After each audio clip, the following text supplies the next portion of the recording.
Welcome everyone to another episode of Caster Calls with ZombieGrub. I am here with a fighting game professional analyst for Mortal Kombat, I guess more specifically, right? DarthArma, or should I just call you Arma for now? Either one's fine. I guess Okay. Arma is a little quicker. Just two syllables. So yeah, I'm really excited for coming on and thank you so much for having me. Really enjoy the podcast and I'm excited to answer anything you want to know about our world. Of course, our world here in the fighting game community a little different, but it is definitely unique. Right. Yeah. It feels like it's the decathlon sometimes of esports. Usually it's rare to find one person who's just like only in one game. So you have this very different approach than a lot of like, the first person shooters or the RTSs or what have you. So it seems like a whole new world and I'm eager to dive in. But usually we start with just kind of, how did you get into esports? What was your approach? Were you always a fighting game enthusiast? Was it specifically a Mortal Kombat thing when you were younger, or arcades exist outside your house? What was it? So I guess, I played Mortal Kombat as a little kid. I always loved it.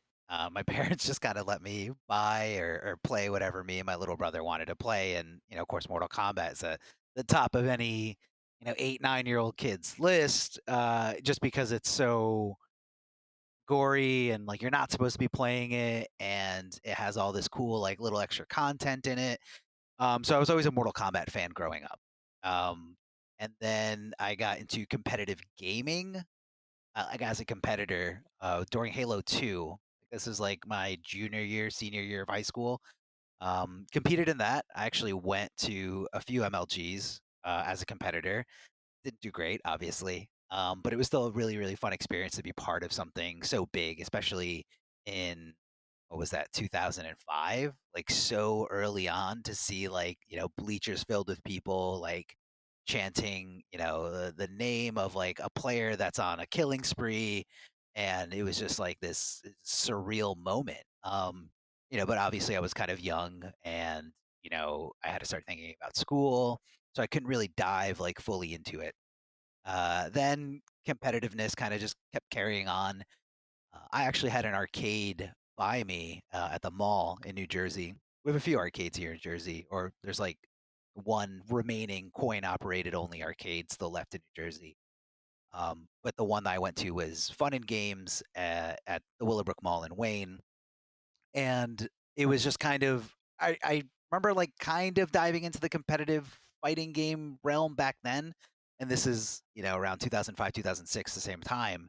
But I never really played outside of just being casual. Like I didn't know what frame data was. I didn't know, matchup terms or tier lists. Like I literally just like picked a character and I would play, and I'd meet the same guys there over and over again, and we'd play, go over, I guess like basic strategies. But that arcade ended up closing down in 2007 or 2008, and I got into, I guess, the FGC, like in terms of like tournaments, run like grassroots events.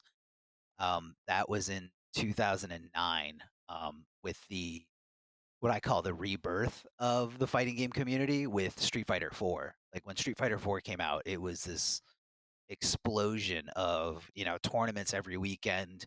You had your hardcore gamers from other genre, not other genres, but like other fighting games that weren't Street Fighter playing Street Fighter 4 just because there was so much attention on it. There was big prize pools. By big prize pools, I mean like a few $100s.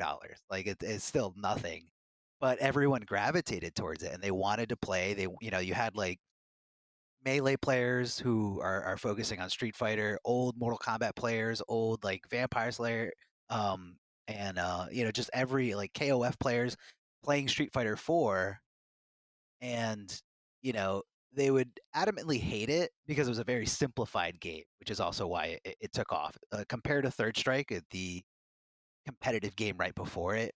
I guess nobody counts EX because it was the 3D Street Fighter that everybody hated, but Third Strike was such a complicated game, and switching over to Street Fighter 4, it simplified like everything. It was a very, very basic, like, just try to anti-air,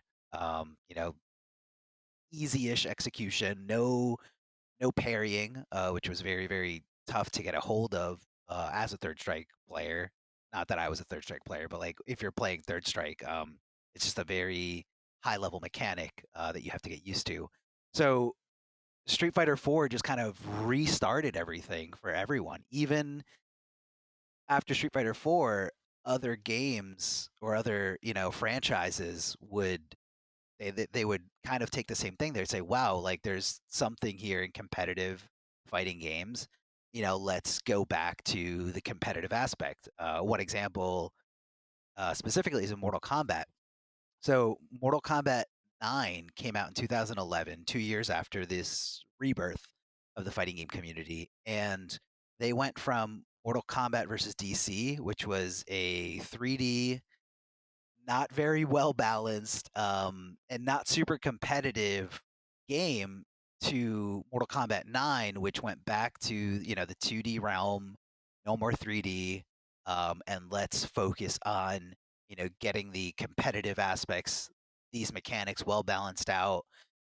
They even went as far as to get the old like Mortal Kombat 3 pros, which again, like I use that term very lightly because there's no way anybody made a living playing Mortal Kombat 3. Like it's not a thing.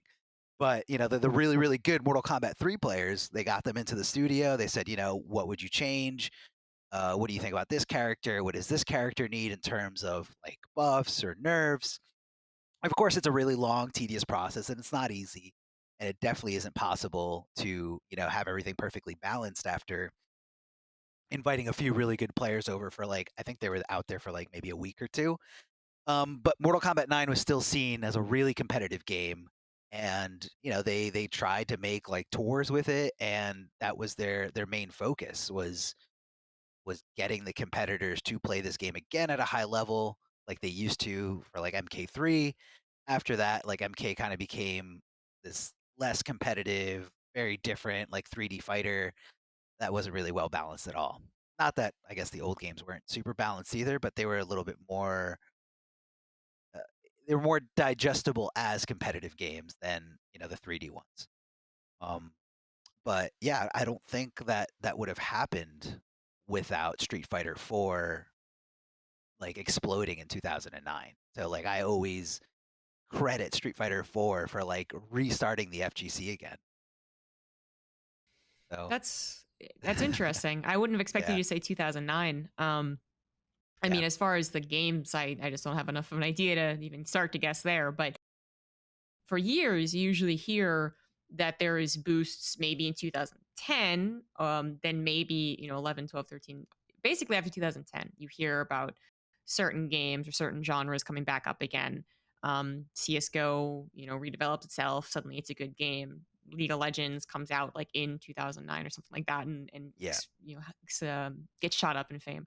StarCraft 2 comes out in 2010, gets shot up in fame, and then also the just rise of Twitch and ease of streaming. So to hear something that rose again the year before that is actually really surprising. So then what was 2010 in any way a booster year for the fighting game community with the rise of Twitch, or were you guys still, I don't know, using Winamp in the Shoutcaster plugin or something like that? No, it absolutely was. So like when I meant like the rebirth, I meant more of like you were able to play at least here in New Jersey slash New York. I live really close to New York City. We had a whole crew of players that went to all these different tournaments. None of them had streams. Sometimes somebody would like point a little camera at the grand final set, and that's it. But we would play because it was fun. We competed. We've won a few tournaments, and it was just like a fun way to spend the weekend. Net play was there, but obviously not as good as it is today. But yeah, the Street Fighter 4 tournaments, the very early ones, none of them were really streamed, and very early streams were either done by what was it? It was frameadvantage.com, who that was what was his name? Seb, who later got hired by MLG to run their stream. But when Seb was doing, some of these early streams for Street Fighter 4, he was doing it on his site, a site that he made, and he was streaming it from there and like reposting it on there. I remember he was really excited about the fact that his when you watch like old matches that have already happened, that the cursor goes away while you're watching it, so you don't see that we're getting to the end of the video and already know who's about to win. Like he was very, very proud of that. Um, but then uh, streaming became a little bit easier. Team Spooky definitely comes out to mind when it comes to pioneers of streaming. Team Spooky is a really, really big streamer now for the fighting game community, and I think he worked. I think for a few years he got flown. He went overseas to work for, I want to say Twitch somewhere else, not in LA, but in a different country. If it wasn't Twitch, it was another big company. But when Spooky first started streaming, it was on Justin.tv. I don't know if you remember Justin.tv. Oh yeah. But that I guess got absorbed by Twitch, and then later it's just Twitch. I don't know if they both Yeah, so coexisted. they both existed for a little while. I actually had a Yeah. Justin TV account. And then they made Twitch to be their gaming. I believe this is 10 years ago, but they made Twitch to be their gaming platform. And then they were like, okay, like no one cares about Justin TV. So Justin TV went defunct because they made Twitch, and then that was actually what people wanted. Hard to say that it wouldn't have been there wouldn't have been a place for a Justin TV if they knew that live streaming video games would become only a portion of their streamers as it is today, since we have so many in real life streamers, IRL, and just chatting streamers and whatnot. But yeah, that's seems to be the way it goes, right? So Twitch got bigger, large part thanks to StarCraft, and then the years went by and then things have changed. But yeah, so that's super old school. Talking about Justin TV stuff. Justin, yeah, Twitch is definitely a better name. So I kind of yeah. I definitely see why it took off after that. But yeah, that's the fighting game community goes pretty deep. Obviously, it goes deeper than that. You hear stories about people recording on their camcorders on VHS, like tournaments that have happened, and then other people going to their house and watching it so that they could study the matchup or study. I'm sure this was at a moment where like there was probably like maybe 20 to 30 people at a tournament max.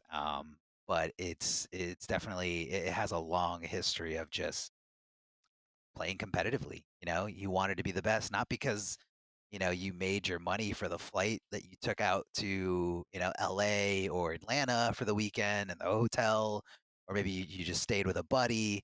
But it was just to say that you were the best or you were among the best. And I feel like that's still very true to a lot of different games in the fighting game community now. Like it's rarely about money.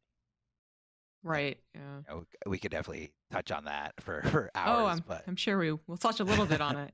The approach of the fighting game community is just so different, and I dare say that like the way that we perceive the fighting game community is part of the reason why we lump it into the FGC, even though the individual games are very very different, yet all under fighting games. I feel like the perception of fighting games also makes it lumped into just the FGC, which is very very much so what people say about it. But yeah, we'll get into that maybe a little ways down the road. So I think that not only does that make sense, like competition drove a lot of people as it did for many other games back in the old days. I suppose it was especially true for fighting games because those were all for the most part in person. You said that the netcode, like it existed at some point, wasn't even super popular. It was still always go to the venue, be right next to the guy. There's no secret information in fighting games, so you can just be right next to each other. So you have a lot of people who say, I'm the best of my town, I'm the best of my city, I'm the best of my state, I'm the best of the region, I'm the best of, and that just like, I think that it really drives you in a way that a lot of these online platform games don't, because you get into a StarCraft or a CSGO or a Valorant, and immediately you are told you are not that good. you were bronze because there's 10,000s of people right here on your region and your server, and then there's tens of thousands more people everywhere else. Where I think it takes a little bit longer for the fighting game community to kind of have that sharp realization. I think now, you go up to a Super Smash player and they're going to be like, "Oh, I know there's professionals, but I think I'm pretty good." because they beat their friends whenever they come over, right? Yeah, yeah. It just doesn't seem to really have that same effect when you get all online and you're just constantly rising through the ranks. In a way that fighting game communities, I guess you guys probably have ladders, but but yeah, for a long time it was all about face to face, and that has created something very cool for the community, not just in the way that they perceive their play, but also in the way they perceive their community and their esport. And sometimes it's a downside, which we'll get into for sure. But to continue on with your story, so Mortal Kombat's getting up there again, fighting games in general getting up there, esports in general is starting to become more popular. Were you still a competitor at this point? Were you dabbling in any commentary? So the commentary didn't start until 2013. So being that I was a big fan of Mortal Kombat growing up, and then I was, in the competitive realm when Street Fighter 4 was coming up. I played Mortal Kombat 9 a little bit, but being where I was located, I was in New Jersey, and all the good Mortal Kombat 9 players were either in New York City, but most of the time they were going out to Long Island to play on a weekly basis. I went out there a few times, but the drive was so awful for me. And it was just too much to bear in terms of like going out there, driving through traffic. It's basically like going to the airport. It was a little bit past the airport for me. And the drive back usually wasn't bad, but it was just too much for me to take. And I couldn't get somebody else in New Jersey that I already played fighting games with to play Mortal Kombat 9 with me, so it'd be a little bit more bearable to, okay, let's both either, we can play at home or here in New Jersey, and then every week or every other week we drive out to Long Island and play with all the MK9 guys, so we can get better and compete. But I would play in tournaments in New York City because that was a little bit easier to do. You could just hop on a train from New Jersey, pretty much anywhere in New Jersey, and you're in New York, after 45 to an hour and a half train ride. And it was so I played Mortal Kombat 9 competitively. I got a top 8 at one of the first majors for Mortal Kombat 9, but as the skill progressed, like I couldn't keep up anymore because I couldn't dedicate that much time, or I mean I guess I just didn't have the drive to either. Like it's really tough when when you want to play with your friend, and then we were just kind of stuck on playing Street Fighter 4 again. Uh, then the next game that came after Mortal Kombat 9 from NetherRealm Studios was Injustice 1. I had a friend who played Street Fighter 4 with me who happened to be a very big Superman fan, like comic lore, movies, all that stuff. I don't get the appeal of Superman. I think he's very, very boring. And I've argued with him about this. And like I get it that there's supposed to be this like humanizing aspect of Superman, but that's a different whole I guess that's a whole different discussion. But he loves Superman, and I was like, hey man, look, play this game. It's really fun.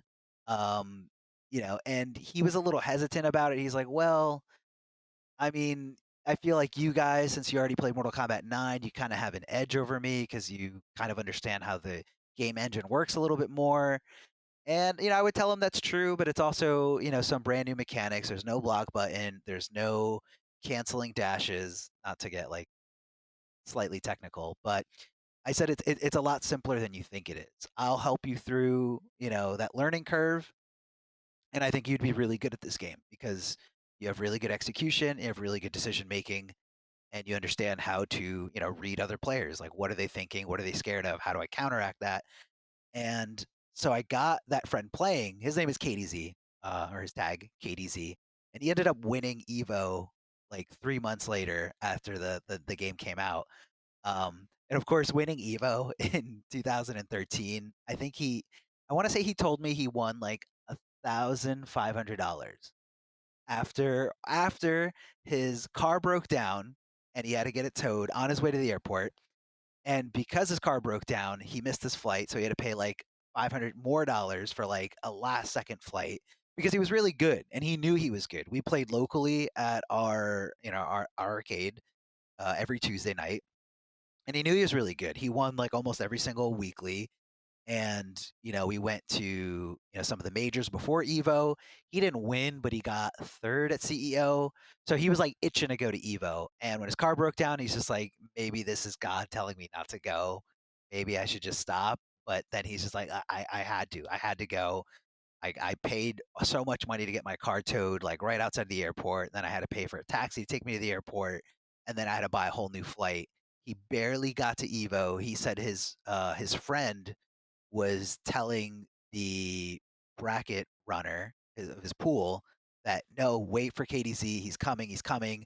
He landed like 20 minutes ago. He's gonna be here, and he just kept waiting and like stalling him. And he got there. Like he said, I literally ran into the venue, sat down, and played my first game, and he ended up winning that whole tournament with Superman, of course.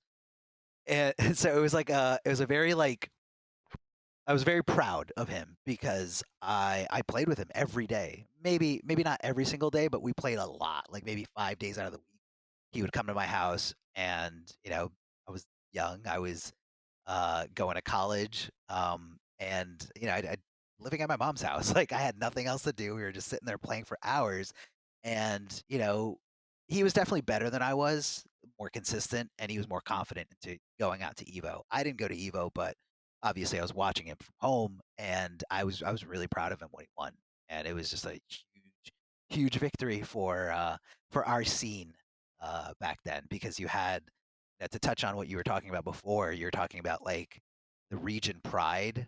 Like we had that in 2013. It was mostly because the online in that game was awful. Like it was so bad. Like it was before rollback netcode was implemented, which was implemented in the game after that one. So it was just like we hated playing it online. I mean, I did, if I was at home and I was bored and I was playing with someone on the other side of the country, yeah, sure. But it was definitely better to play offline. And we had all these different scenes. Like we had weekly events in New Jersey. We had 8 on the break. In New York City, there was Next Level Battle Circuit, which didn't last very long, but it was a different region, kind of like a sub region. Then you had the guys in Florida. You had the guys in Chicago where the game was being made. Um, and you had NorCal and SoCal had their own weeklies. And I don't know, it was cool. It was cool to see like, every day of the week. Tuesday was our slot. Like Tuesday is when we played, Wednesday was New York City, or and Thursday was Chicago. I want to say Friday was the Florida. So like every night you had like a different local event to watch. And like it was small. I mean, most of these tournaments were like maybe 12 to 18 people max.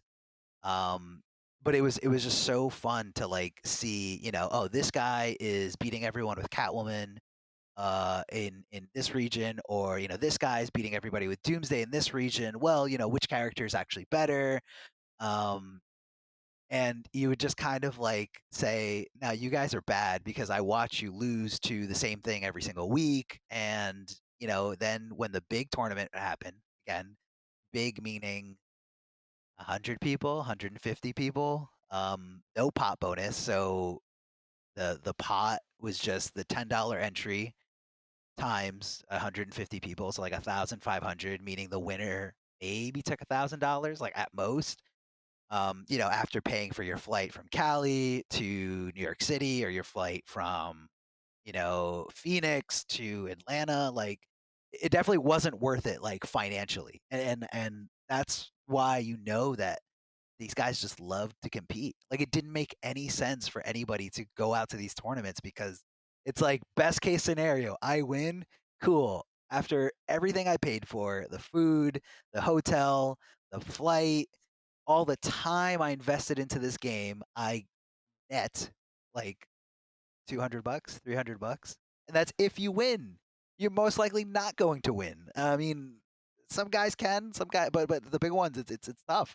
You got to dedicate a lot of time, and not only that, you have to be kind of lucky that you get a easier bracket, a favorable bracket. A game like Injustice One was very matchup dependent, so you could be the best Lex player in the world, but if you run into certain matchups, like Zod, you you almost like you can't do anything. Like it's a very, very tough and not to get into like the whole mechanics of the game or anything, but it's just it's one of those things where like you it's very difficult to overcome. And you don't if you're only a Lex player, like you refuse to play anyone else because you don't want to, and that's fine, that's your choice. You you just pray and hope that you don't get any of those bad matchups. And um I don't know where the point of this was going, but that we had region pride was what I Yeah. was gonna say. So at the big tournaments, we got to you got to back up all the shit that you were talking about. How your whole region is free, free meaning like bad. I don't know if that term Oh, transcends. I've That not heard that. that's not okay. So when you call someone free, that means that you can easily beat them. It's like taking something for free.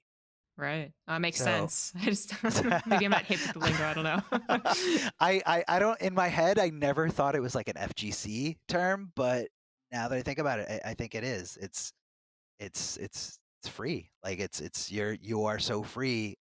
I can beat you Yeah. without any problem. I don't even have to think about it. Like Thing is that trash talk is much more prevalent in fighting games as well, as I think. oh yeah, So I think we definitely. missed an opportunity to make our own like BM smack talk. Like if a player were to say on any social media or during an interview, like, "Oh, he's a walkover," Ah. that would be newsworthy for months. It just doesn't happen.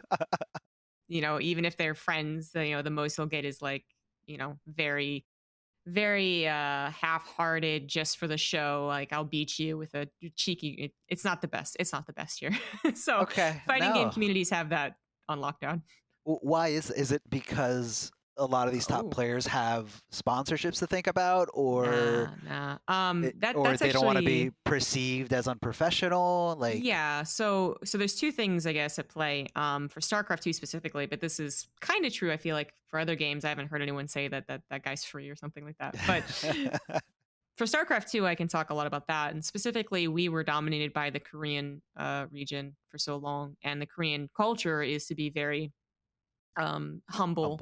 and respectful. And every time they're interviewed, they say, "I hope my opponent plays well.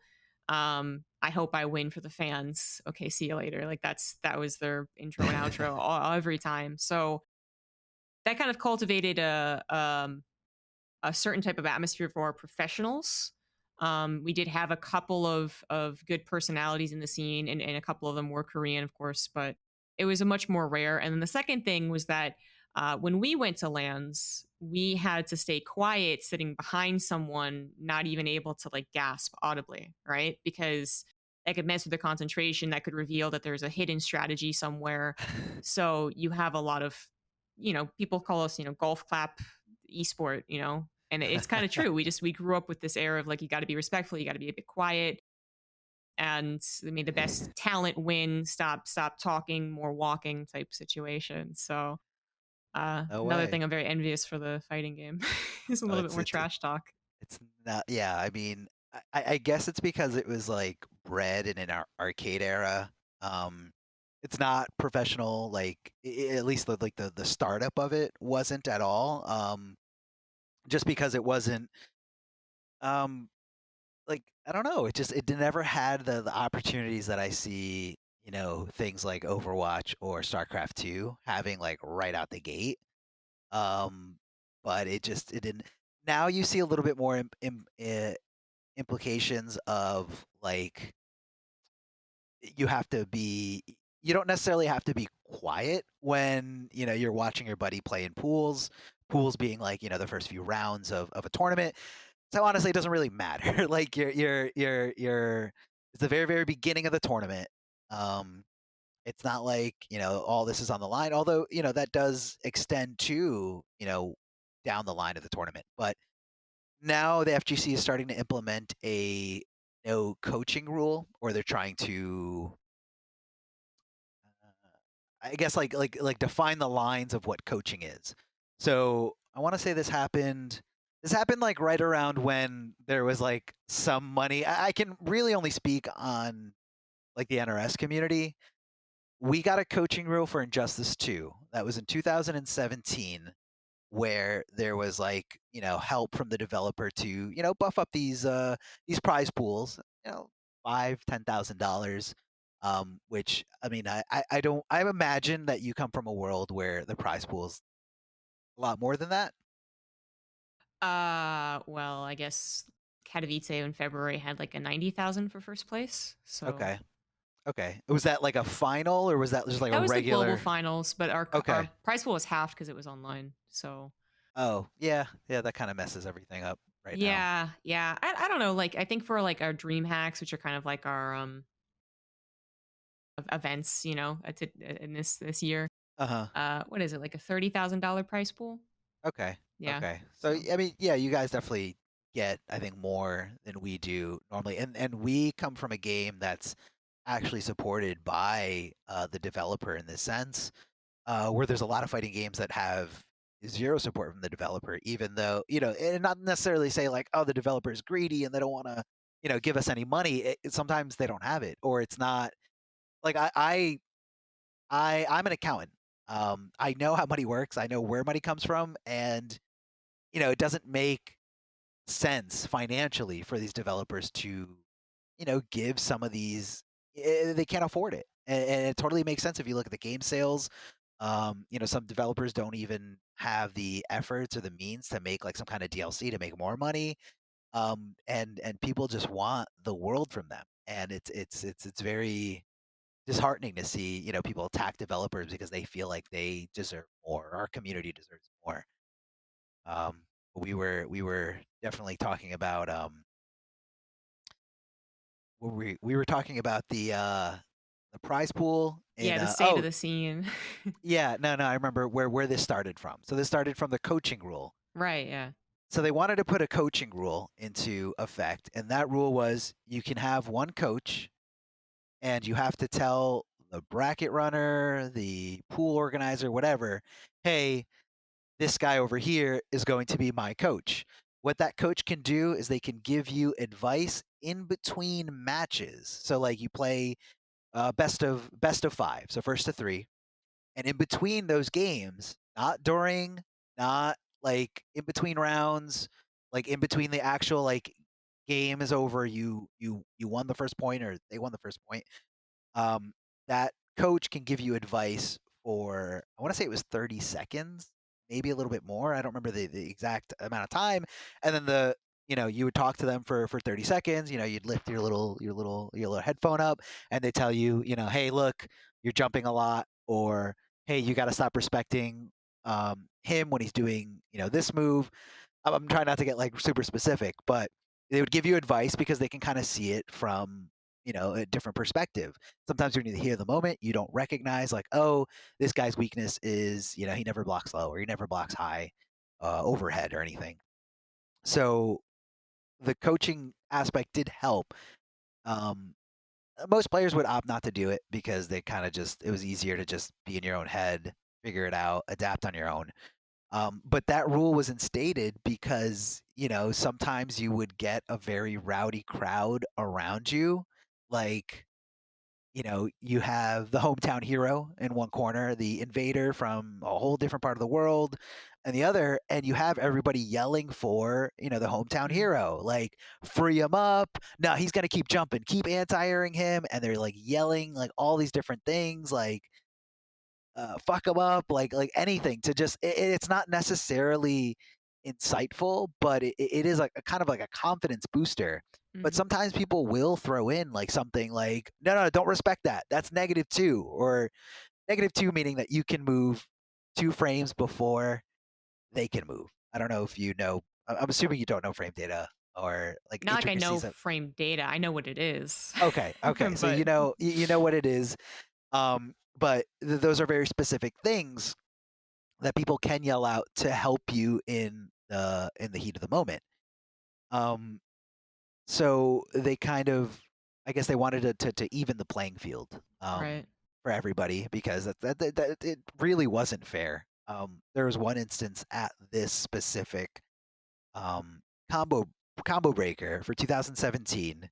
There was 2 players, Perfect Legend and CD Junior, 2 great world champions that have kind of, I don't want to say fallen off, but they haven't. It's hard to stay world champion, you know. So once you're world champion, you're the only way you can go is down. Like you either stay here or you keep going down. So you know they were world champions. CD Junior was a Killer Instinct world champion, Perfect Legend. Was a two-time MK9 Evo world champion, and also he has another Evo win from a game before Mortal Kombat 9. It might have been Dead or Alive, but I don't remember. Either way, they're playing each other, and it's down to the last round, last game, and um, they no health on either side, and somebody who is CD Junior's friend, it was Zyfox. Again, people you don't know, but maybe people listening will know. He shouts out in the middle, top of his lungs, like in this like crowd of people who are just like awed and just like trying to like take in that super intense moment, and like he breaks through the silence so loud, like everybody watching that could hear him screaming, "Yo, Junior, activate." He didn't say activate trait. I think he said trait and use meter burn roll, or trait and roll, which to him translated to I need to activate my trait and then utilize meter burn roll because I have the resources to do it. And it was something that Perfect Legend could not avoid. But it was a very, very unfair situation. And Perfect Legend was really upset about it, which I guess rightfully so, because later on when they spoke, CD Junior said, I don't think I would have thought to do that if I didn't hear him say that. Yeah. And, you know, neither of them, CD Junior didn't make it far in the tournament later on anyway. So I don't think it would have been like something that would determine any like different results of the tournament. But it is, Perfect Legend is a very good competitor. He's all about this life, and for if he lost to someone fair and square, sure, no problem. But for it to be taken away from him like that, like I definitely felt for him in that moment. That was awful to learn about. But you know, they're trying to implement a rule, you know, rules like that, and you know, definitely is something to that effect now. Like you can't do things like that anymore. But it's not as closely monitored. Like if you usually a pool runner, they're doing like 4 to 6 different matches at the same time. So they're not sitting there watching every single match like a ref at MLG. You know, they're just calling the name. They're also volunteers. Like if they get paid anything, they might get paid. My wife does the volunteering for a lot of the events we go to because she's like, well, it's something to do while you're doing something else, and it's really fun, and it's fun to, you know, give back and help everyone, you know, have a good time.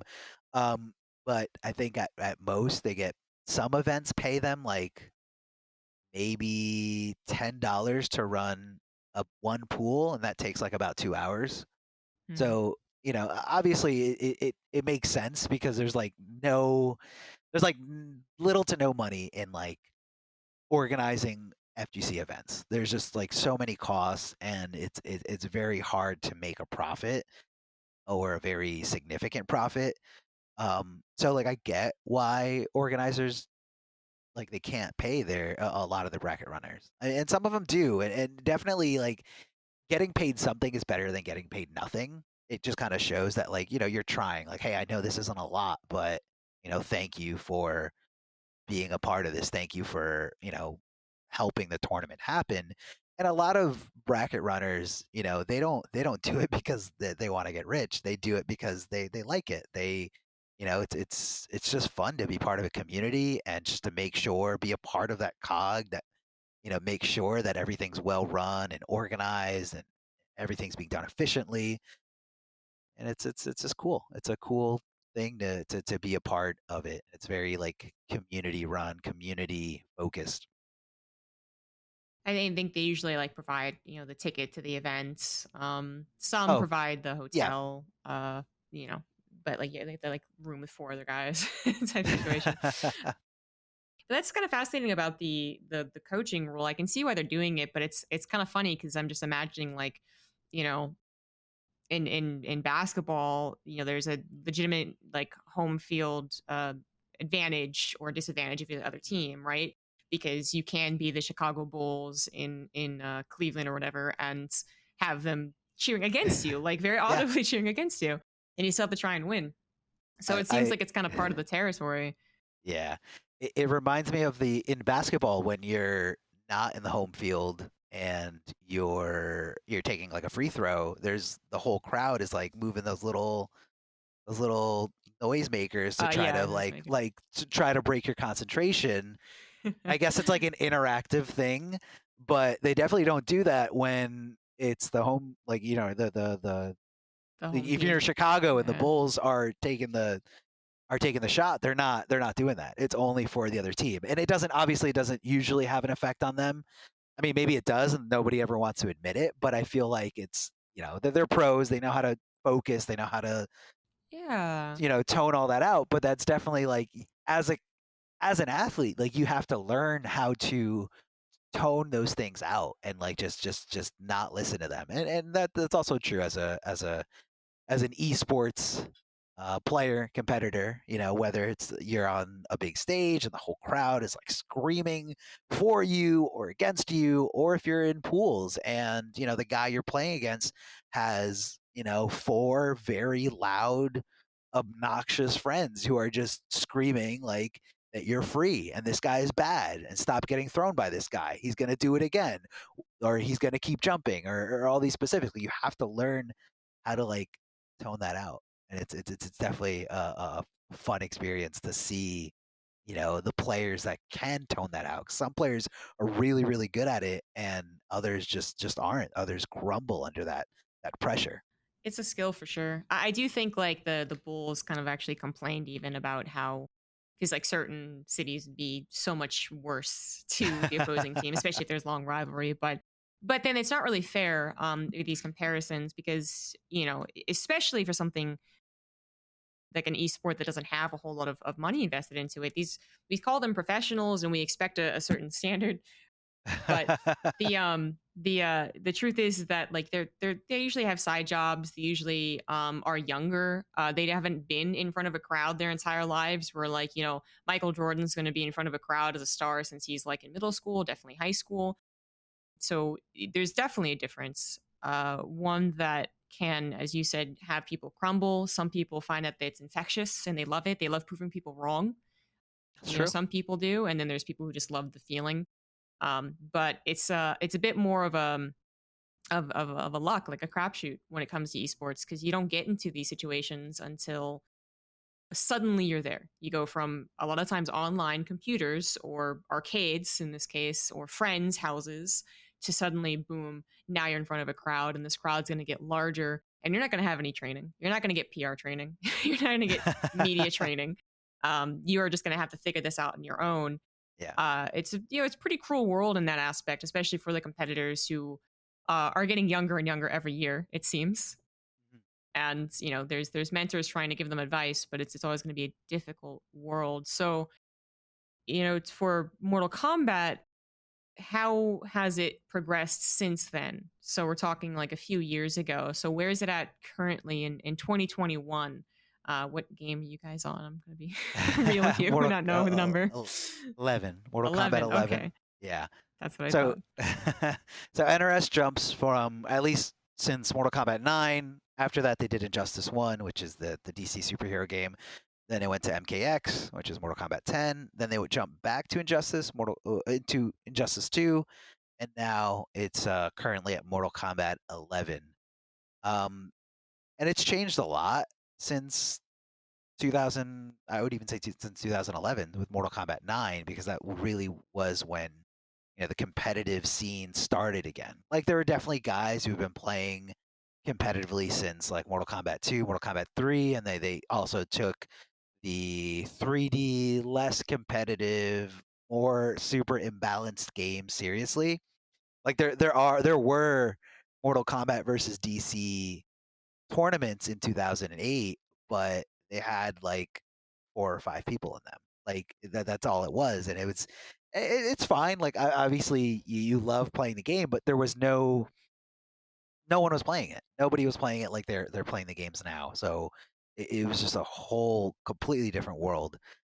So in 2013 is where I started commentating, and like the start of my commentary, it wasn't for any kind of glory. It wasn't for any kind of like monetization. Like I didn't think I would ever get paid for it. It was literally we happened to have a streamer that came to our weekly event, and he had two mics, he had the cameras, he had the stream set up, and he would say like, "Who wants to commentate?" And that's it. And you just see like a room full of people just like, "I don't really want to." And it's like I get why they don't want to, because it was like, what was the point? Like there was probably 20 to 40 people watching us any given week. Again, depending on how deep into the tournament it was. Sometimes people will tune in a little bit later to see losers finals, grand finals, things like that. But I always got on the mic for like a as a way to help the community grow. Like my intention was always get on the mic and just explain to everybody what is happening, because like it could be somebody watching it who loves Batman or loves Superman or anything in the DC world, and they're like, "Wow, looks really cool. Maybe I should play this, or maybe I should buy this, or maybe I should at least watch." And I always saw it as an opportunity to make the community grow. And I actually have had people come to our local event in New Jersey, and they would say like, I didn't play this game until I watched you commentate it, and you explained things to me, and it started this spark of like, wow, this isn't just mashing buttons. This is, there's intent behind what this guy is doing, and he's doing it because this guy thinks he's going to do that, and then he's, the counterplay and all that. You want to explain it. You want to explain that there's layers here.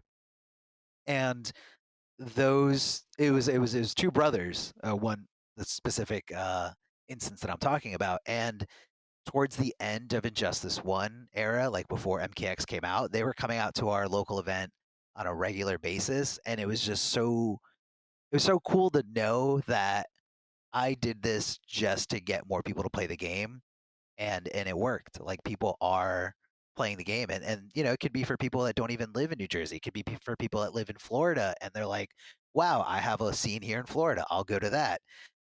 And like I never got on the mic thinking that it would be something later on. Like I got on the mic just to spread love for the game. Like I loved Injustice 1. Like that game will forever be something in my heart, because that's really where I started as a commentator, even as like a higher level competitor.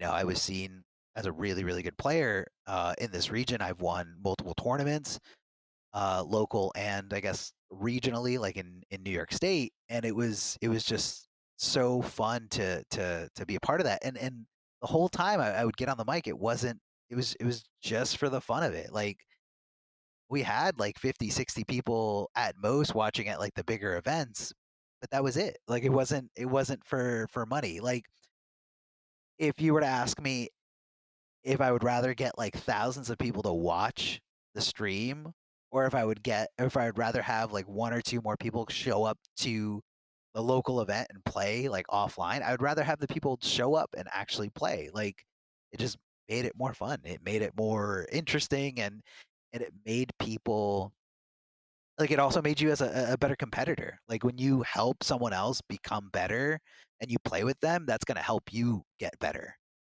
A lot of people get really selfish in the sense of wanting to still be the best, and they'll kind of lay off the gas when they're trying to teach somebody, or trying to teach somebody how to overcome, you know if you're playing with someone and they're like, "Man, I keep losing to you, do you have anything I should work on, anything that I should be doing?"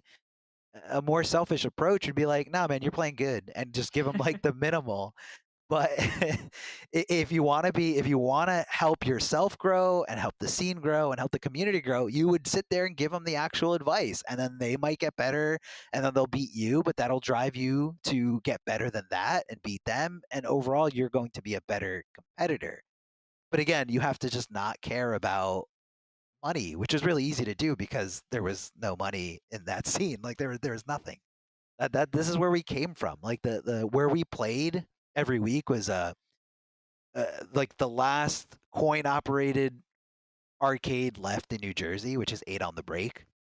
And it was this just some old arcade, had old machines. You could it had pool tables in the back, pinball machines. And every Tuesday, because, it was a slower day, the owner agreed to let, the fighting games tournaments happen there. And that's where, Street Fighter 4 happened. While Street Fighter 4 was, alive and well, then it went to Ultimate Marvel vs. Capcom 3, and then Tuesday night became, in 2013, became Injustice One Night. And that's where we went every Tuesday. And just played for fun. We would stream. We would go out to a diner or somewhere to get food afterwards, and we wouldn't come home till like 3, 4 o'clock in the morning. And it was none of us ever thought that this was gonna turn into like any kind of like big esports thing or anything like that, which it definitely still isn't there. It's not like the fighting game community is definitely way behind everyone else in terms of like the esports realm, which is for a lot of reasons. It could be like it's a very complex machine, a lot of different avenues that you can go in the FGC. Like you can't. It's hard to get everyone to play the one game. Like you Right. can play Mortal Kombat, or you can play Tekken, or you can play Street Fighter, or you can play Guilty Gear, or you can play Super Smash Brothers. Like it's all like everybody is so divided, and that's fine. Like I don't think we should all just say, "Hey guys, let's all agree to just play one game so that we can get all the viewership that StarCraft gets, or all the viewership that Overwatch gets." No one's going to do that. Everyone just wants to play what they want to play, and that's what's so special about the fighting game community. It's hard to think of it being any different, really, than what it is. I mean, I know I hear a lot more from the Super Smash Bros. Community because I guess they're kind of the larger one. They're Definitely. fragmented in their own game though, which is always very odd. 4 different games, but Yeah. we hear about how some people really want to push for Nintendo's help, and then some people are like, don't do it at all. But then Nintendo comes around and is like, let's actually screw you guys over. Let's do the third option, which is the worst option. And then you Yeah. just wonder like what's supposed to happen with fighting games to really make them what it seems like the rest of the esports are, which the rest of the esports, one of their goals seems to honestly be something that's an entertainment industry.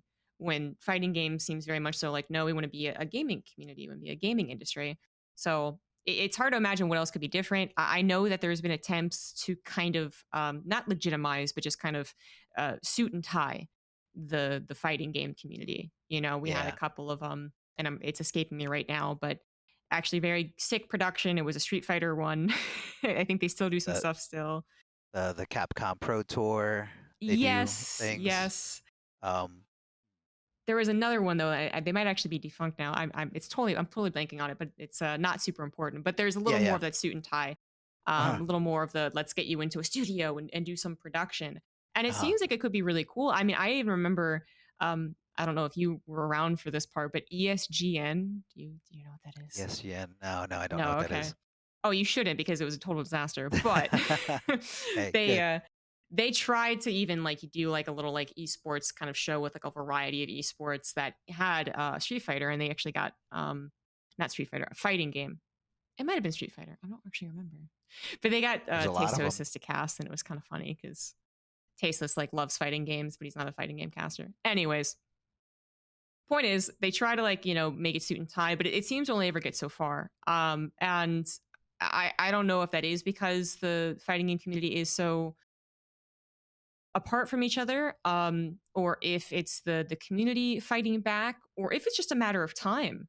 I mean, I could certainly see that aspect. Like eventually, some of these esports, these fighting game esports, will have something that will stay on the grand stage, the prestigious stage, shall we say?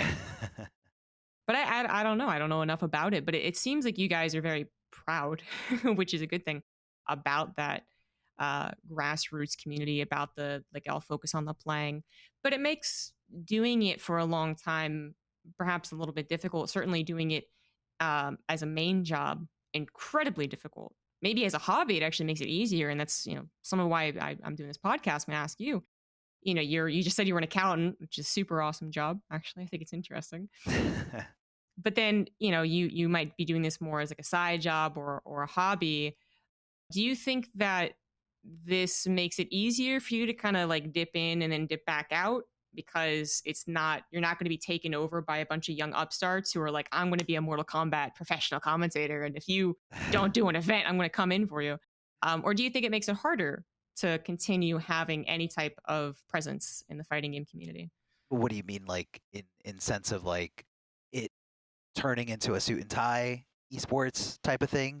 If that makes it Yeah, easier? would that make it easier for you to continue doing Mortal Kombat for, 40 more years? Or do you think as it is now where it's, kind of like, oh, I'll just kind of hop in on these events. No one's really fighting for my job. I don't know. Is that true? I guess I should ask that first. Are the people It's fighting to be fighting game commentators, or is it a little more just like, oh, I want to be that professionals first? that was actually a point that I was thinking about. I feel like a lot of people have um like negative thoughts towards me or animosity like towards me because of the position that I'm in, because I get to do these events and I get to commentate. There are other casters, there are casters that have been commentating before me, or even started around the same time or a little bit after, and they feel like I get a sense that they feel like they are entitled something, or that it should be them doing it, that and or I'll get into a Twitter argument with somebody and they're like, you really should get off your high horse just because you got some pro competition events. You shouldn't talk to me like that. And I'm just like, this doesn't even like, I don't know why that nothing to do with why I'm talking to you this way. Um, and I feel like they have the wrong idea of what it is. Like, I feel like people are looking for they're like, I want mine, I want to be this. I want to make money doing this. I want to make a living doing this. I had a friend who was doing an internship here from Colombia, and my parents are Colombian, and I speak Spanish, and I mean this guy's also really good at English, obviously having to function here in America, but we when he was here for 6 months, we had a friendship, and he went back to Colombia. He was he stayed in touch, and this was before the whole like esports thing happened, where I was like commentating these big events. And then when he talked to me again later, he's like, hey, so how's the esports stuff, how's the commentary stuff? I'm like, yeah, man, it's pretty cool. It's just fun to get flown out to this event, that event. He goes, oh, his English also wasn't the best, but I guess he didn't know how to subtly say it, but he said, are you rich now? And I said, absolutely not. Like, I'm like, how much money do you think that they pay us? And he's like, well, I thought it was something that you could survive with, or like a salary that paid enough to pay the bills. And I said, absolutely not. I'm like, it's fun that they send me to these events and I get to go, and I have the hotel like provided, and I get to be there doing what I love doing. But it's definitely nothing that like I couldn't go to a loan officer and say like, hey, I'm making this much money, like, can I buy a house? Like, it's just not it's not a lot. And it's definitely not like, I don't think that we should be getting more money. Like, I'm surprised at the amount of money that we do get. And I'm totally grateful for the opportunity, but it's just like, I think everyone has this wrong idea of like, oh, why does he have this? I should have this because it's the best thing in the world, and I can quit my job if I became a commentator, and I can not have to worry about my bills. And it's just a very intense feeling towards you, like where people are like, they want it because they feel like they deserve it, or that they worked harder, or that they're better.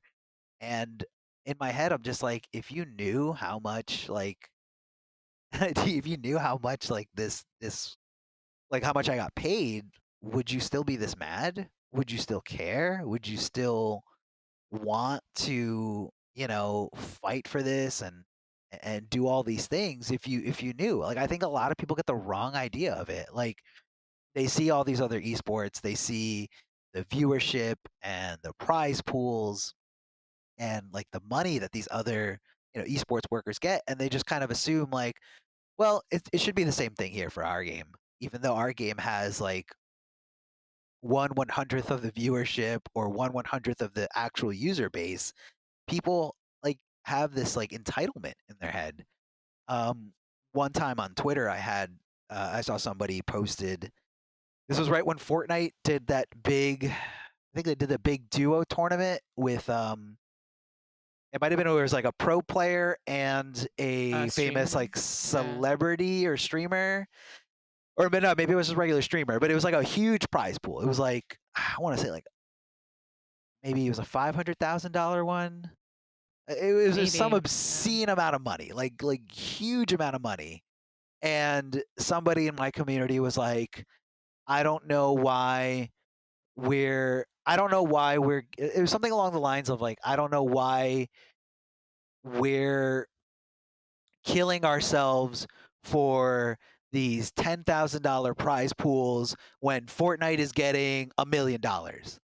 And I'm like, why would a sponsorship give us all this money for a prize pool, not even like considering like all the overhead costs of like organizing the production, the casters, all that. Like that's a completely separate thing. But why would a sponsorship give us that amount of money if like the viewership's not there? The viewership's not there. Like that's just what the fighting game community is. Like that viewership is not there. I don't know if it'll ever be there. Frankly, I don't even care if it's ever there. Like that's not why I love it. Like I told you before, like that's not where my roots and my origins for wanting to be a commentator are. It's not because I think I'm going to be famous or because I'm going to make a lot of money. It's just because I love it. I love the community. I love, being part of something really, really cool.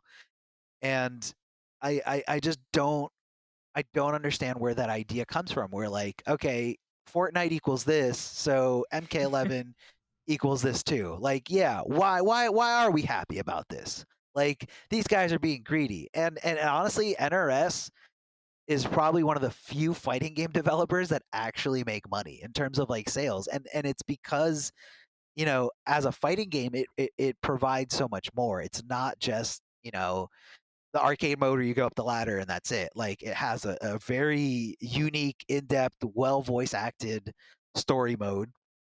It has like a exploring crypt mode where you can spend like hours going through like all these dungeons to unlock like, secret costumes or, gear for your characters. It has a lot as it also has like really fun like towers that are like not competitive at all, but Hmm. if you just like pressing buttons, if you're just a casual player, you're not competitive at all, there's so much to do in Mortal Kombat 11, and that's kind of why the game is sells so much more than the other fighting games. But because of that, like the competitive scene is definitely a lot smaller than other fighting games. Like, Street Fighter, your Tekkens, like they're everyone that's in there, everyone that plays those games, it's for just one thing. It's just for trying to be the best, trying to be better than your friend that's sitting on the couch next to you, or trying to climb up the rank ladder. Whereas like Mortal Kombat, it's like, yeah, I like watching this guy get his head ripped off, so that's why I play it. You're It's right. just, or I like the story. I genuinely like the story and the lore of Mortal Kombat. Like, I'm sorry, but Tekken and Street Fighter have like some of the worst story modes, or even just like story arcs. Like, but that's because it's probably one guy doing it. Like, there's no focus on that. Like when a new Tekken comes out, it's not, oh, guess who dies in the story, or who gets brought back to life, or this whole time travel thing. Like, it's just sometimes it doesn't even make sense. Like in Tekken and Street Fighter, where in Mortal Kombat, it's like very well thought out, and you could see like they really put it together like someone would put a movie together. But and that's kind of why our competitive community is a little bit smaller than the other ones, even though more copies, and I guess more technically more there are more active players of Mortal Kombat 11. A lot of those players aren't playing competitively. That's always an interesting conundrum for people who for publishers who are interested in esports. Is like it seems like the baseline is get people to play your game, and then let's see how they can siphon them to esports watches as well. You don't have anything go the opposite way, but that's kind of a problem for the publishers and developers and whatnot to think Yeah. of really. But yeah, that's I'm glad to hear that. It seems like that idea is pervasive amongst every level of esport, where it's like these people will watch the people who are getting the jobs and just be like, I could do that, I deserve that, and they must be making hundreds and thousands of dollars. Because that was the case in 2010 when StarCraft came out. They saw people being flown around the world, and I think that part of the job was amazing. But then you hear how much they were making, and people would guess 10,000 a weekend. $500 a weekend, and Okay. sharing a room, right? Yeah. And it got better. Like we get, pretty. I guess we get like some okay rates, but StarCraft, we don't have really anyone who can just be commentators. We all have to stream as well. So, but yeah, it sounds like I think every level of that, and no one. I've talked to plenty of people at this point, and no one really super feels comfortable in their job and in their job security. So I was kind of like, that's kind of what I was like almost getting at as well with the whole idea of like the suit and tie versus the more casual kind of low key approach, I guess, that some fighting games take, which is like, yeah, there's still going to be that hierarchy. There's still going to be the people who are like, I can do a better job. Let me have that job. But there's maybe a little more of like, well, I'm not totally invested into this. I did not go to school. I didn't not go through a career path to all in on fighting games. So even if that's true, even if you are better than me and I can eventually just bow out of the scene, like I'm not going to be screwed. Where a lot of other people, for esports, they did kind of go all in on esports. So it can be two sided. And I know one of the popular fighting game arguments is that they don't want to dilute the competition with the idea of like having celebrities and having to constrain themselves to sponsors and their expectations, which I can kind of see. The more that you allow that stuff in, the more that it's going to become unintentionally suit and tie. The more you're going to have the directors in people's ears telling them what to do. So I'm trying to get the lay of all of the fighting game community lands is kind of difficult to do. Yeah, definitely. But I've seen like I watched Team Spooky. I mean, it's just an easy way to watch fighting games if you just follow that channel, right? Yeah, yeah, no, he does everything. Yeah, everything. But it seems like it's actually just a problem everywhere. The idea that whoever's doing the esport thing shouldn't be doing the esport thing to a lot of people or don't deserve to do the esports thing. But the Yeah. thing that you did was that you did it. You raised your hand and you said, I'm going to cast with that guy. And that is often a lot of times what it takes in any esport is just to be like, I want to cast, and I did the cast, and then I kept doing casts. No matter if you're being paid $100,000 for it and forced to wear a suit, or if you're being paid no money and are in your home with your pajamas. So um, certainly two sides to what you'd be feel more comfortable with. So it sounds like you're pretty comfortable with what you're doing, even if there are some people who are being boneheads about it. And that Mortal Kombat's still a very fun, competitive minded scene, which is awesome. Yeah. What is your tournament structure like currently? So everything is usually in the fighting game community. Everything's like open bracket. Like Mm-hmm. nobody gets any kind of like unfair treatment other than like seating. But everybody starts at the same round of winners, and it's usually a double elimination bracket. It starts with usually the big tournaments. It starts with like pools of 8, 16, 32, anything divisible by 8. And usually it's 2 or 3 people make it out of a pool, and then those 2 or 3 people get fed into a bigger bracket that you can kind of conceptualize a little bit easier. I think that's mostly like the pool play is mostly for just scheduling because there's so many people trying to play that you have to have like, okay, if you're in this pool or this pool or this pool, you got to show up here at 8 a.m. If you're in this pool, this pool, this pool, you got to show up here at 10 a.m. And it's just to make it a little um, easier. But now that we're in the era that we're in COVID. The pro competition is spreading out to a lot of different regions. There's the pro comp in North America, which is where most of the competition is in Mortal Kombat 11. It's like I said before, it's an American it's an American developer, so the scene is going to be mostly here. I mean, that's just kind of how it is compared to like other countries. They do have a whole league in Latin America, Liga Latina. Then they have an intercontinental league, which is in the Europe, which is comprised of Europe West, Europe East, the Middle East, and Oceania, which is just Australia and New Zealand. Not to like say like they're whatever and just them. No, it's a continent, but it's only those two countries there, from my understanding. So, um, and nothing. And if you notice, there's nothing in Asia, Yeah. um, and that's just because no one in Asia really plays our games. They never have. Infiltration Infiltration was watching us play Injustice 1 year. This is at final round in 2013 or 14, and we were kind of like teasing because a few of us like we know Street Fighter, we follow, we know who Infiltration is, who's at the time like one of the best Street Fighter. Was that Street Fighter 4? Yeah, it was definitely Street Fighter 4 still at the time. And he's just like watching us, like watching our game in awe. He's like, I know what blocking is and I know what attacks are. And he's just like, you can see like the wheel spinning, like he's trying to make like sense of it. And we're just kind of teasing him, like, come on, Infiltration, we want to play this game. And he's just like, no, no, no, I'm not.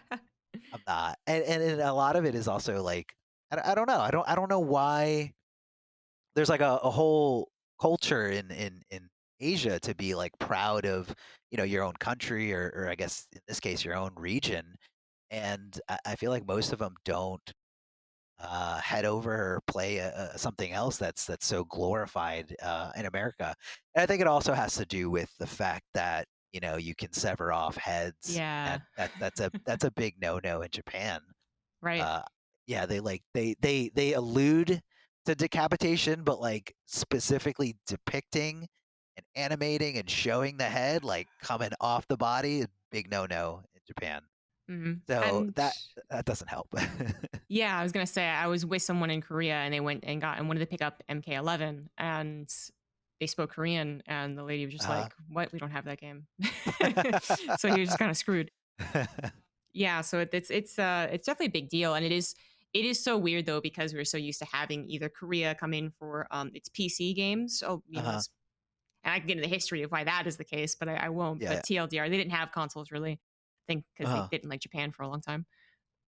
But anyways, and then Japan had console games, obviously, and so they usually were seen in fighting games. But then you have Mortal Kombat, which unfortunately is the ultimate no-no of like super gory graphic violence, It's which is bad. unfortunate.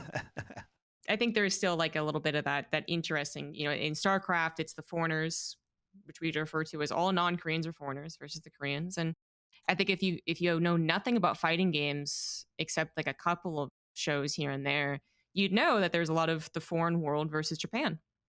It just seems to be kind of a Yeah. thing. And to Yeah. me, missing that storyline is a bit unfortunate. Yeah, that's definitely that was a big thing in Street Fighter 4. The Japanese being so dominant in Street Fighter 4. Most people said that that was mostly due to the fact that they had access to Street Fighter 4 in the arcade. I want to say almost a year before it was released on console, and at that point in 2009, arcades in America were dead. There was like a few still in existence, throughout mostly like major cities. Like in New York City they had Chinatown Fair, which did have Street Fighter 4, but like in order to play it you had to wait for 5 other people to finish playing, then it was your turn, then you put in $1, and then you got your ass kicked, and then you had to go wait in line again. So like there was no environment to really learn in. And so the Japanese always had like a slight advantage. Another thing that sticks out about like Japanese or one country versus the world in this era of fighting games. I don't know if you've seen Queen's Gambit on Netflix. Yeah.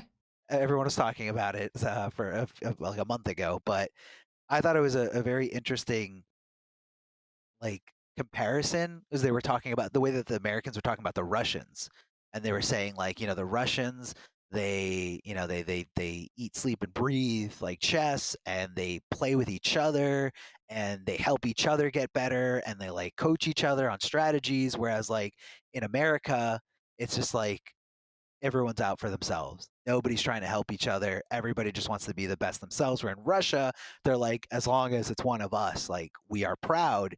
And that was exactly what it was like during Street Fighter 4 in Japan versus America. Like, you had New York City, Atlanta, Los Angeles all had their own players, and nobody really played, to help each other out. And then when Evo came along, or some other big tournament where a Japanese player would come out, whether it was Daigo, Tokido, Infiltration, like they beat the shit out of everybody because they're over there playing. They're playing with the best players, and they're being productive. They're being to them, they're like, I want to help you get better so you can go to America and win it for our country. Not necessarily to like go free them up or go beat the shit out of them, but it's more like I want to help you know, make make everyone proud of you. Hmm. Yeah, And so I guess in StarCraft, it's a similar thing with anyone who's Korean and not Korean. absolutely. Yeah, the national pride, the very easy smack talk from anyone who has a bit of a spice to them is we are the best and the foreigners suck. So I'm going to prove that today.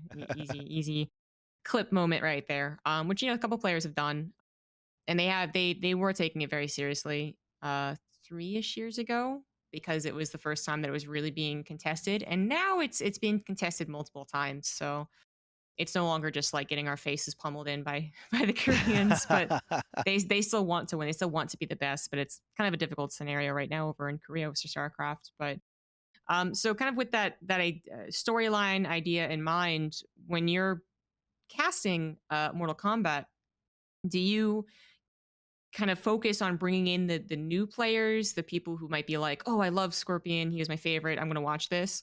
Or is there a lot of trying to bridge the years of Mortal Kombat? Saying like this was a case in Mortal Kombat 7 and now it's changed in Mortal Kombat 11 and this guy's been winning since 2010.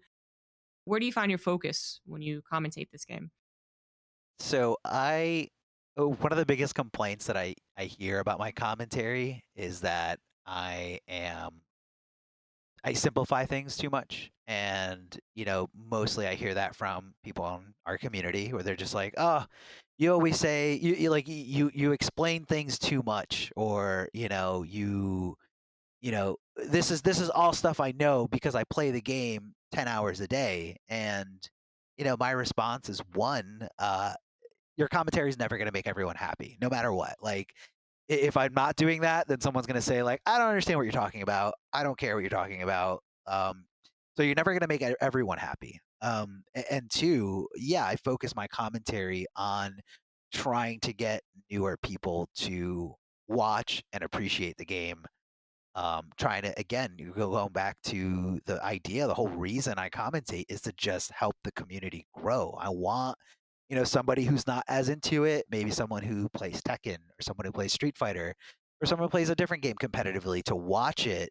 Maybe it's a crazy fatality that draws them into it. And then I want to be that voice that kind of tells them, hey, this is what's happening. This is why that happened. And, I try not to get too technical. I also try to avoid like inside jokes. I feel like a lot of people like hearing about, nods to the community or very, very specific things that only like a few people will get and laugh at. Because I'm trying to cater my commentary to the everyman, to any person who might not, to anyone who doesn't play the game 10 hours a day, someone who maybe plays it passively, once in a while, or somebody who, just likes watching Mortal Kombat. I also feel like it's easier to sell yourself to a potential sponsor or someone who's making a decision in who's going to be on camera, who's going to be part of this production, you know, they're not going to know what you're talking about if you're talking about like combo routes or like specific frame data things. But a concept that they can understand is like something that you can point out to, like life bars or screen positioning, getting trapped in the corner and how devastating it is in a fighting game because it limits your mobility. It's a little easier for them to be like, "Oh wow, I get that because I get that and I don't have to play the game at a high level to understand that." Mm. So that's kind of always been my commentary style. That and I guess I feel like I honestly react to things. Like I feel like I'm good at communicating like the thoughts going on in my head and like expressing them out. So like if I have questions about, why is he doing this, I can kind of articulate that because somebody else who's also watching it is probably going to have the same question. And if I know the answer to that question, I try not to get like preachy, but I will try to like break down, oh, he's doing this because of that. And yeah, I guess those are my two pillars when it comes What's to the the commentary. broadcast setup like? So you have one co-caster. Are we talking like just a commentary team, or is there a commentary team plus analysts? Is there desk hosting in Mortal Kombat? There usually isn't. Usually it's just two commentators at a time. Again, it kind of goes back to the grassroots feel. Like when we went to a Mortal Kombat X tournament or an Injustice 1 tournament, it was just literally like there was a light, a camera, and you just see like two headphones like just sitting there, and it's just like, hey, if you want to come on and jump on, you jump on, and that was it. So you jump on, you would maybe either do some solo casting or you would talk to the stream chat, and then if you saw someone else that you were like friends with, like, hey, come on the mic with me, come, and that's where we started. But for the most part the format is just two people. For Injustice 2, when we had like the Injustice 2 Grand Finals event in 2017, there was one segment for the top four players, or like the top four matches. So like the matches that determined fourth place, third place, second place, and first place. Um, it actually got put on ESPN2, and we had a different setup where it was two commentators during the matches, and then in between the matches it was an analyst desk, which I don't really think I don't know. I feel like it's a little tougher to pull off in a fighting game because there's a lot. It's not.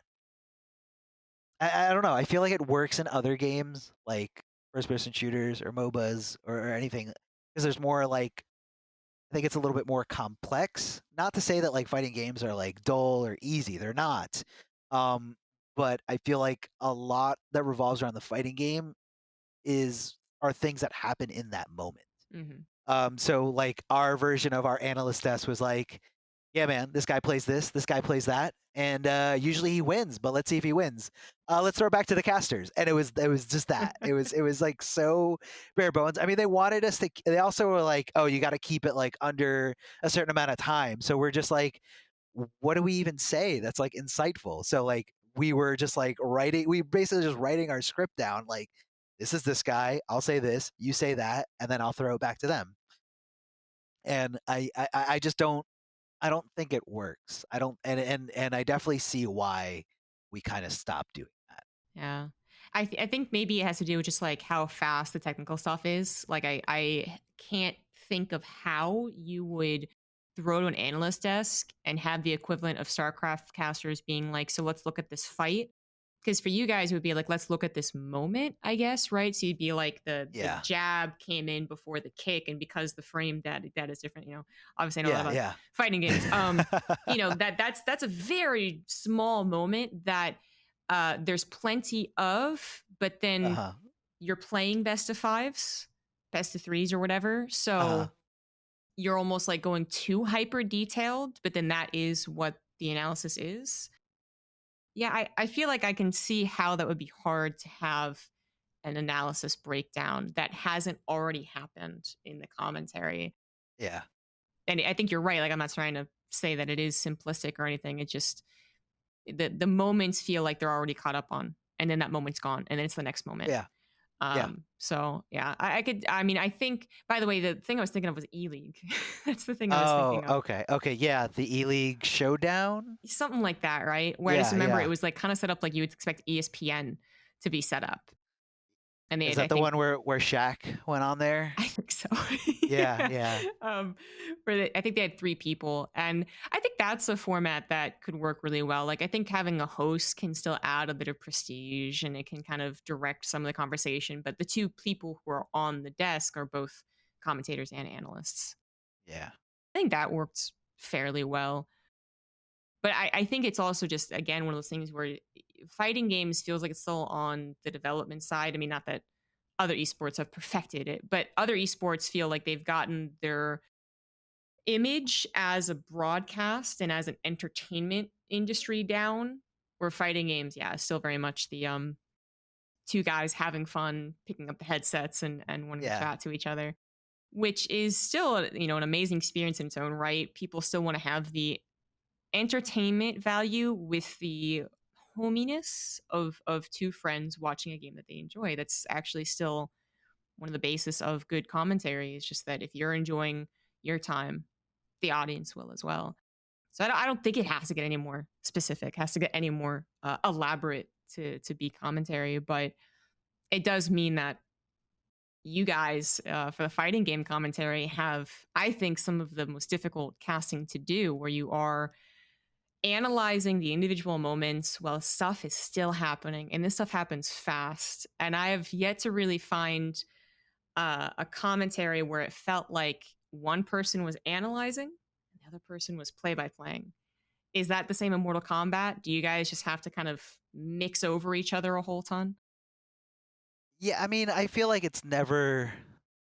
I don't think anyone really goes out and like tries to get like that one role, but I don't know Hmm. if it's just because we um take ourselves less seriously. I like I said, it's not for me. It's not something that's like this whole I base my whole life on um doing commentary. Like I'm a new dad, and I right now I'm a full time dad. My wife is the one that works full time, and during tax season I prepare taxes on the weekends or whenever my son's taking a nap, and it's just I feel like everyone has their styles. They definitely have their styles, and it's cool to see like different mashups. But like, I don't think anyone is ever like, all right, this time you're gonna be hype, and I'm gonna talk about frame data. Like, it's just we just kind of we're like we talk and we feed off each other. Um, and I think it's more about making sure the viewer is having a good time, and the whole like the synergy between yourself and your co-commentator, like it comes down to little things like not cutting them off, or letting a moment go by where like you wanted to say something but they were in the middle of saying something else, and you don't want to bring up what happened like a minute ago, so you're just like, all right, whatever, let's leave it, let's keep going. um but I don't feel like someone's like actively like, I'm gonna be play by play this time, or like it's not like playing different positions on like a team, or Hmm. anything like that. I think everyone just kind of likes doing their thing. Of course there's things that people like to work on,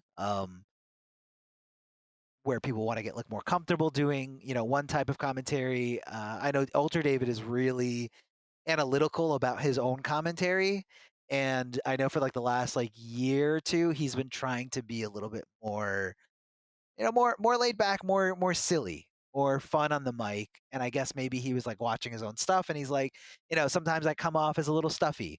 Ultra Dave is really, really good at analyzing like commentary footage. It's actually really, really incredible. Watching those streams from him, he'll like watch like commentary he just did, and he's like sitting there calling himself like stupid or an idiot. He's like, why did I say that? Nobody cares, David. Why are you even talking about this? And it's just cool, and it's something that really helps shape your own commentary for anyone who's, you know, looking to commentate yourself. Like, I know you just watch these matches and I know you just commentated them, but watching your commentary on them and then making more commentary on that, like, really helps you, you know, get rid of bad habits, or, you know, something that you don't like hearing, or something that you thought was not insightful, or you thought that was bad. You know, you can kind of home in on them and Mhm. eliminate them from your commentary. And I think it really helps. Absolutely. Self reflection and watching VODs to make sure you're communicating correctly is important in all aspects, all commentary and all how you look at the camera also go into it and Yeah, whatnot. yeah. So yeah. I mean, it sounds still that like it's something that everyone's working on and improving on, even if it is a little more of that crossover. I know Rocket League was talking to someone who works that, and they were like, "Yeah, I just kind of had to admit that it's all play by play. You know, having two defined roles works in some esports, and it's even maybe a requirement in some esports. Like I think Overwatch, if you talk to them, they'd be like, "Oh, there's no way we could do the other way around." But then you have Rocket League, who's a lot of play by play. I think StarCraft commentators can do both because we've both been in for so long. So it's not even something that you have to do, but you do want to be well rounded. You do want to have Oh yeah. good hype and good analysis, and be able to imbue that with whoever your co-caster is. So it sounds like chemistry is most important. So do you have a specific co-commentator that you work with all the time, or is this a mingling? Not not really. We did for, like, in the beginning of, like, Injustice 2, it was, like, mostly myself and Katana Prime. But then it just kind of turned into a more evened out, you know, more rotated sets of casters. So instead of just like a hyper focus on, you know, one or two or three, which is cool. I mean, you know, I love everyone I cast with. You know, we're very friendly. Um, Sometimes it's a little, when you don't go. I always go like super out of my way to be like extra nice and extra, you know, welcoming or friendly at anyone else, because I never want somebody to think that I have any kind of animosity towards them because I see them as competition or anything like that. Like, I think that's just really, really bad vibes for the mic, whether it's, you know, real life desk or, you know, through a online tournament. It's just not good to be on the mic with someone that you're not sure if they hate you or not. Uh, so, and some people see other I mean, I don't know. I could be totally wrong. I could be, you know, maybe nobody sees other people like that. But I've specifically heard from one caster that, you know, they think they have this idea that other people think like, oh man, I'm a threat. They don't like me. I'll sit here and play nice with you, but outside of this, I really don't like you. So, you know, hearing that, I'm just like, I don't want anyone to think that I think that. So I'm just going to be real nice to everyone, really welcoming, which it's not hard to do. I mean, I love doing it. I love, you know, welcoming anyone to a community. Me as a tournament organizer, uh, we run we did run before COVID, Mortal Kombat New Jersey, and you know that requires you to be welcoming. That requires you to embrace newer players. You know, players that go 0-2. You gotta give them a reason to come back. Like, you had fun. You got to play casuals. You got to watch like the top eight and the commentary. Maybe you want to commentate. So it's really, for me, I find it really easy to make an environment that embraces people. You just want to be a good person. That's what I want to do. I just want to be a good person. Yeah, usually that's the goal. Unless you really want to drive a wedge between you and all your co-commentators and get that job, and then everyone hates you, and you were only paid $1,000 for it. Like, that doesn't sound like a great life. um, No, definitely not worth it. yeah. All right. So wrap the things up. I know Sure. you have a baby to go attend to, so I don't want Yeah, to it's take away from that. we're okay. All right. All right. Cool. But we do have the last question here coming in from Patreon. So it's about the I guess the general state of FGC. So your thoughts on the influence of publisher provided point systems like Capcom Cup, Pro Competition, etc., on the various FGC events. So I guess there's publisher provided point systems. Mhm. So Yeah. publishers are getting in there into the esport and providing points, and then people compete in different tournaments, gain the points, have a global finals. Is that what it is? Yeah, it's kind of like the developers come in and I think it's really cool because in the fighting game community, what they usually do, which I guess is a little bit different from other esports, like they don't make an event based on one game itself. There are already established grassroots events, and publishers or developers, they make a pro tour based around already established grassroots events, which is really cool. Like the whole what I love about the fighting game community, a great way to kind of express what it is. It's a term that they use at Viennality in Europe, and the guy who runs it is like a super like old school punk rock guy, and he says FGC is punk rock, and it is because it kind of it's all like the bigger it gets, the worse it gets in some aspects, and it's like super grassroots. It's all about getting cramming a bunch of people into one tiny little venue and just doing what you love doing, and it's playing fighting games. So FGC is super duper punk rock, and it's just so it's just like its own thing. Like it's not anything. It's so different from the rest of the esports world or spectrum of esports. And what the publishers and the developers do is they know that the people want their grassroots events. They know that they want to. Nobody wants NRS to come in and be like, well, on the same weekend, we're going to run our own tournament, one state over instead of the already established tournament that's been going on for 20 years.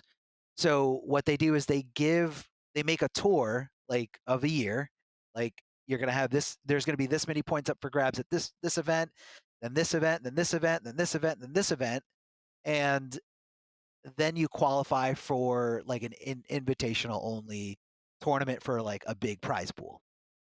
And they do that, I think, because they know that for so long, these grassroots events, I'm talking about like NEC, final round in Atlanta, SoCal regionals, which I don't know if they're still doing that anymore, Texas Showdown, all these like grassroots starting FGC events, they've been holding the competition for the developers for so long with no developer support or very little developer support.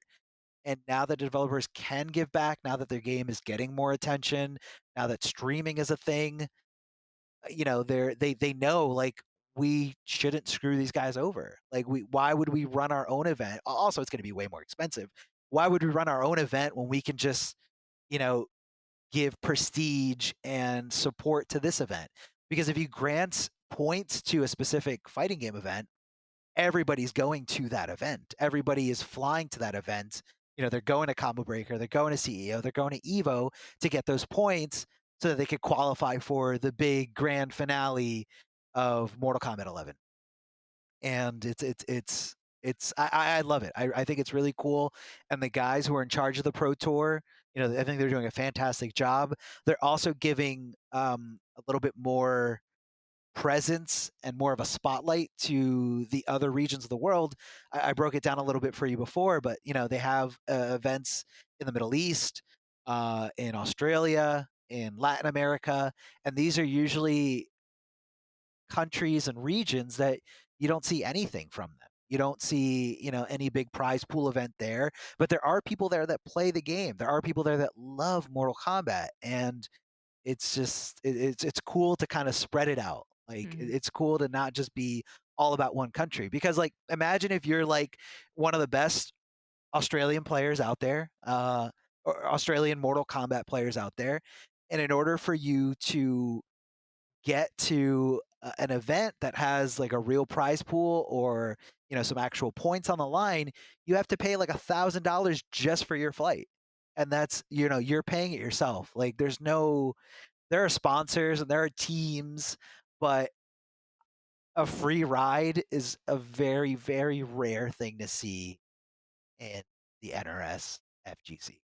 It's Some people like to allude that like oh, I'm on a team, I'm getting certain things paid for, but I don't think a free ride is happening for a lot of these guys, especially not if, we have to give you at least $1,000 just for you to fly to CEO or Combo Breaker. Like it's tough. It's really tough when when you don't happen to be from the right region, but Hmm. you still love the game. You still love competing. You stream, and it's really cool now that the NRS like pro league, the pro competition is spreading out to all these different regions. I hope it goes to even more. I would love to see something in Asia, but there's just like nobody who plays in Asia. There's a few players. There are like they're there. I just there's just so many obstacles there. Mainly the decapitation Yeah, the gore. obstacle. Hard to blur that one out.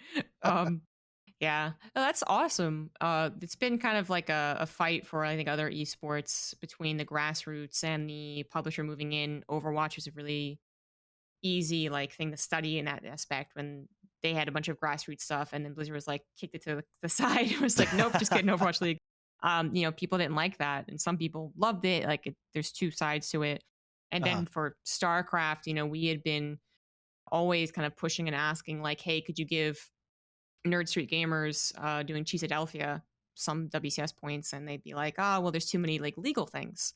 So it's really awesome what it sounds like these fighting game publishers are actually able to do, which is to give these points out and I guess not be surrounded by red tape. Maybe that was always just a Blizzard excuse.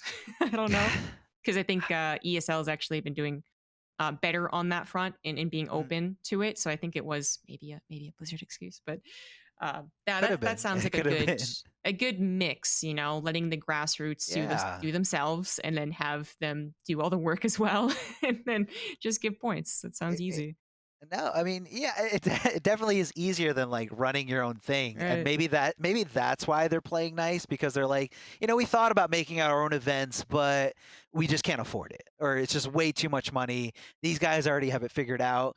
They already learned how to get volunteers to do all the bracket running for little to no money. Um, and it's there's no reason to fight with them. Maybe in the future it's going to be its own thing, but I hope not. I hope it stays grassroots. I honestly I don't care for the whole suit and tie like no, I mean I look, I if esports were to go away tomorrow, I would still be going to events. I would still, granted with COVID being under control, I would still run my Mortal Kombat event in New Jersey just because like that's what I love doing. I love like giving back to the community and it's just seeing something grow and, seeing everyone have fun. It's just that's what the FGC is all about. It's not about sitting here getting rich because we're not. We're definitely not getting rich doing this. And a lot of people think that we are. A lot of people think that, they're swimming in money or this is so lucrative. Like this is just like easy payday. I could sit here and play and talk about video games and, my mortgage is gonna get paid. It's not. It's definitely not. Yeah, it's a much tougher life than it is put on for all the levels, really. I mean, as much as it is nice to have a bigger paycheck when you get to Overwatch League or something like that, that also comes with its own problems. So it's certainly never as easy as just being like, I am totally happy all the time casting a game, but it is a chance to be happier if you really hate your main, your day job as it is. Then yeah, I can see why people put a lot of dreams behind this, and Yeah. it is still a fortunate position to be someone who can actually do the casting. Absolutely. Oh no, no, it is. I'm like super humbled and honored like every time I get that call, and it's just really cool to be a part of it, and it's something really really different, and I love it. And maybe people hate me because they want that and they don't want the money, which I totally get. That's because this is definitely a really cool opportunity, and it's like I said, I understand why it's not super lucrative or why we're not getting paid, $50,000 a year to do this. It's because there's no. I mean, I don't know if you actually like go look at like Twitch numbers. If you see how many people are watching people at any given time, I don't care any time at all during the day. Watch how many people are watching people play StarCraft or Overwatch or Fortnite, like anything else, and then pick one of these fighting games that we talked about. Fighting games with developer support, with their tour. We're talking about Mortal Kombat 11, Tekken, Street Fighter. Those numbers are very, very different. The fighting game numbers are so much smaller, but that's fine. Like I don't care. Like it's we love it. We love it anyway, and we're gonna be here. We're always gonna be here. Yeah. Doing our thing. Trying to get more people to love it as well. Seems to be a Yeah, good goal. Yeah. yeah, basically. All right. Well, that's a really nice point to end on then. Just trying to share the love of esports and your favorite game is really what the basis of esports came from. So Yeah. it's still awesome. So thank you for coming on, staying a little bit longer. No, Heard your no, no. cat wanting attention. I've got three cats, believe Ah, it or not. yes. I Three have cats. two. Yeah. Oh, isn't it fun watching them like interact and fight and then love each other and then fight again? Yeah. When you're on camera as well and like doing something, you just gotta like kind of ignore it. Yeah, it's beautiful. But so this is a point where you can shout out where people can find you, what you might be doing in the near future, all that good stuff. Okay. You can find me on Twitter, DarthArma. I do plan on starting to stream a little bit more soon once tax season's over, and my son's a little bit easier to handle. A newborn baby is very, very demanding of attention for anyone who is about to do it or has done it. It's definitely a tough gig. Definitely a tough gig, but I love it. So I'm on Twitch, Twitter. I will be doing some more pro competition things in the future. We have a whole regional finals coming up, and just want to say thank you. Thank you so much for having me on. I had a great time just to kind of talk a little bit about the insights, the know the like the ins and outs of the fighting game community. And I'm glad I got to teach you a new term. And next time you stomp somebody, you could just call them free. Free. I'm gonna use it so much, man. Okay. You won't even believe. Yeah, this has been awesome. I love learning about new entire genres, new entire Yeah. scenes. So this is a learning experience for me, and hopefully everyone out there also learned something or learned something new that you didn't know if you are in fighting game communities. So just hope you enjoyed it, guys. Thank you again, DarthArma, for actually coming on and talking. I will see you guys out there for the next episode with Crowin, a TFT commentator. So that'll be in 2 weeks. I'll see you then. Bye.